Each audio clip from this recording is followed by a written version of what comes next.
오늘 이 새벽 시간 함께 읽을 하나님의 말씀 출애굽기 21장 23절에서 25절까지의 말씀입니다. 출애굽기 21장 23절에서 25절까지의 말씀 여러분들을 대표해 제가 읽도록 하겠습니다.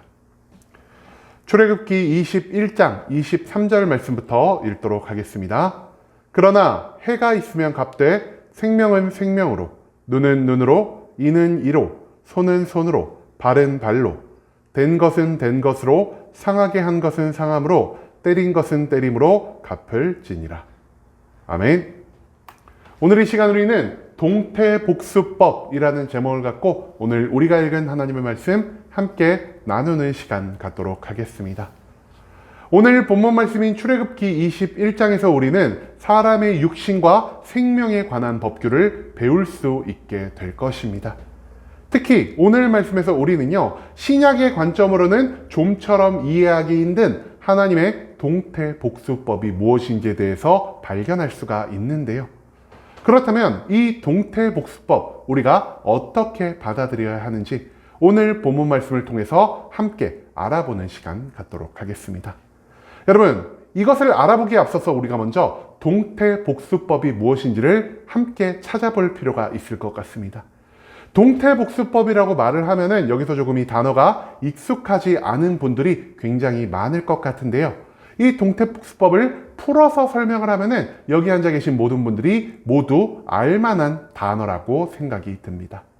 동태복수법 무엇이냐? 우리가 잘 아는 눈에는 눈, 이에는 이라는 표현입니다. 내가 눈을 다쳤다면은 내가 상대방의 눈을 다치게 할 권리가 있다라는 것. 상대방의 내 이를 부러뜨렸다면 나도 상대방의 이를 부러뜨릴 수 있는 권한이 나에게 주어진다는 것이 바로 이 동태복수법이라 할 수 있겠습니다.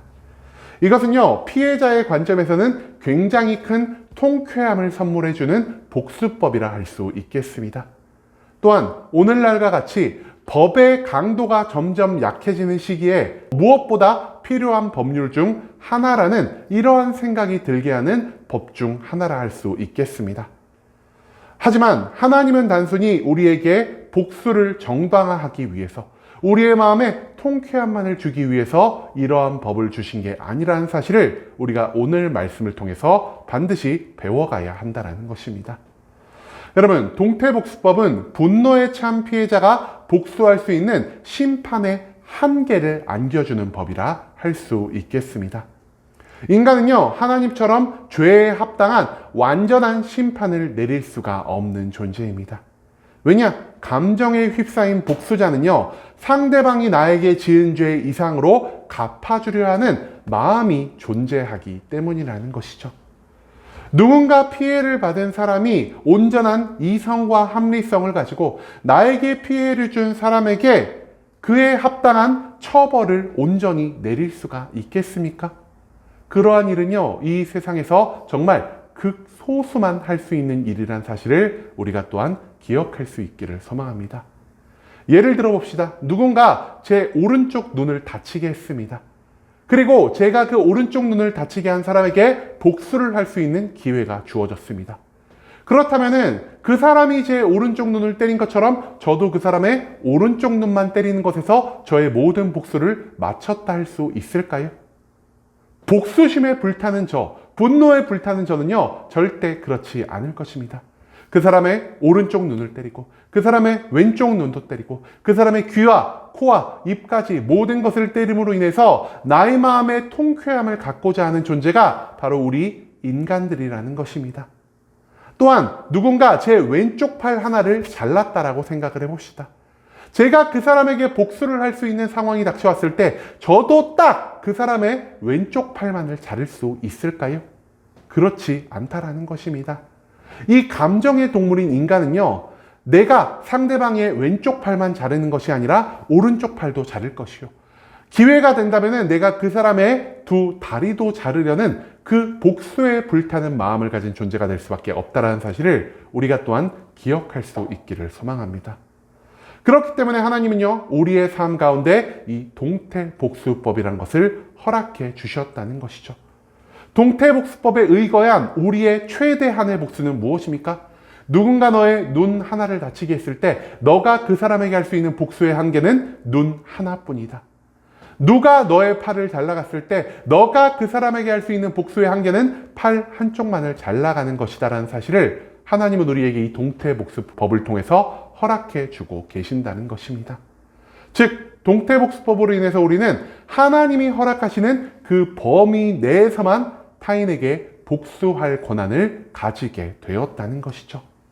하나님은요, 인간의 억울함을 잘 알고 계시는 분이시지만 그와 동시에 인간이 하나님을 대신해 완벽한 복수를 할 수 없다라는 것 또한 함께 알고 계시는 분이십니다. 그렇기 때문에 하나님은요, 이 동태복수법을 사용해 인간에게는 최소한의 복수만을 허락하여 주시고 나머지에 해당하는 모든 복수, 모든 심판의 권한을 하나님께 맡겨드리라는 것을 가르치기 위해서 이러한 법률을 우리에게 허락해 주셨다는 것입니다. 하지만 여기서 한 가지 문제점이 발생하는데요. 여러분, 신약에서 예수 그리스도가 우리에게 가르쳐 주신 그 명령이 무엇이었습니까? 너희가 7번씩 70번이라도 용서하라는 사랑의 명령이었다라는 것입니다. 예수님이 말씀하신 것처럼 우리가 궁극적으로 추구해야 할 신앙생활은요, 하나님의 성품을 바탕으로 모든 사람을 사랑하고 모든 사람을 이해하며 이 땅 가운데 하나님의 사랑과 용서를 나타내야만 한다는 사실은 여기 앉아 계신 모든 분들이 이미 알고 계실 것입니다. 하지만 구약에 등장하는 동태복수법은요, 예수님의 이런 가르침에 정변으로 반박하는 것처럼 보일 수 있기 때문에 우리는 구약의 말씀을 선택할지 신약의 말씀을 선택할지에 대한 의문을 가질 수밖에 없다라는 것이죠. 그렇다면 이 구약과 신약의 두 가지 말씀 중 우리는 어떤 것에 더 집중하며 살아가야만 하는 것일까요? 가장 완전한 복수 방법은 무엇이라고 생각을 하십니까? 성경이 말하는 가장 완전한 복수 방법은요, 내 스스로가 하나님을 대신해 심판자가 되려 하는 것이 아니라 오직 하나님께 나의 심판과 복수의 모든 권한을 맡겨드리는 것이라는 사실을 우리는 성경 속 수많은 말씀을 통해서 배울 수 있게 될 것입니다. 그렇기 때문에 신약에서 예수 그리스도는 우리에게 명령하십니다. 너가 이 땅에 있는 모든 사람을 7번씩 70번 완벽하게 용서함을 통해 너의 심판에 대한 자격을, 너의 복수에 대한 권리를 모두 하나님께 맡겨드리라. 이 세상에서 가장 완전한 심판자 되신 하나님께서 너의 모든 억울함을 대신해 죄인을 심판하여 주실 것이다라는 이 말씀을 우리가 성경 속에서 배울 수 있게 된다는 것이죠.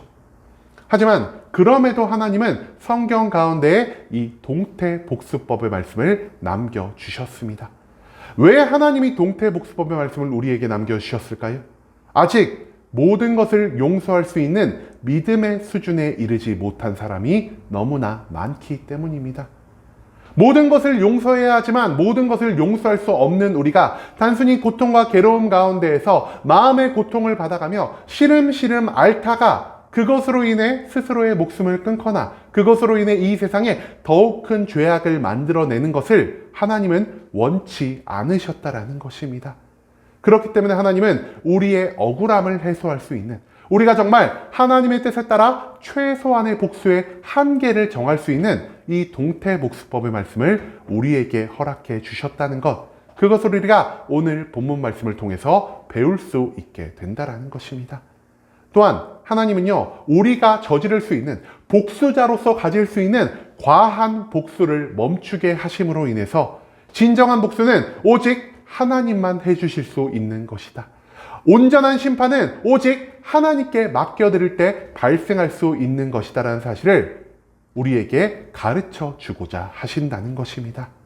즉 이것은요, 완전한 성화를 위해 나아가는 시기에 연약한 인간의 모습을 갖고 어쩔 수 없이 선택할 수 있는 방법일 뿐 우리가 추구해야 할 완전한 신앙생활의 방향성은 아니라는 사실, 그것을 우리가 반드시 기억해야만 할 것입니다.